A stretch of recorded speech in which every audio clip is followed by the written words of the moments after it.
সানুকারিউকা ফালা তানসা সানুকারিউকা ফালা তানসা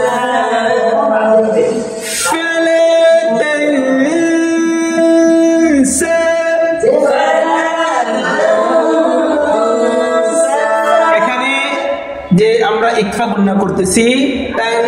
কোনটা কার কারণে সিনের কারণে কিসের কারণে সিন পাতলা না মোটা পাতলা সুতরাং তার গুণনা কি হবে পাতলা হবে একদম নাই স্যার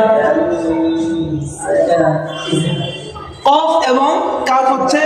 ইজহারের মাখরাজের হরফের কাছাকাছি যে কারণে এই দুইটাতে শুধু গুণনা কি হবে ইজহার হবে স্পষ্ট হবে আর বাকি সবগুলো কার ইদগাম এবং ইকফার মাঝামাঝি থেকে আদায় হবে আচ্ছা এরপরে কি সিনটা শক্ত না নরম নরম সুতরাং তার গুণনাটা কি হবে নরম হবে তার গুণটা নরম হবে কারণ সে নিজেই নরম কথা বোঝেন নাই এই কয়েকটা বিষয় লক্ষ্য রাখলে আমি মনে করি গুণনা সুন্দর হবে এবং এই জায়গায় সব থেকে বড় লক্ষণীয় যে বিষয়টা সেটা হচ্ছে ইকফা গুণনাটা হচ্ছে কার কারণে সিনের কারণে সুতরাং গুণনাটা কার দিকে ধাবিত হবে সিনের মাখরাজে কার কোথায় সিনের মাখরাজে তাহলে যখন আমরা গুণনাটা আদায় করব তখন গুণনাটা কার দিকে ধাবিত হবে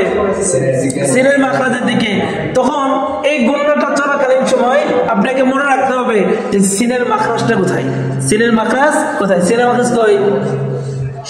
জিব্বার আগা সানায়া সুফলার পেট ও আগা কি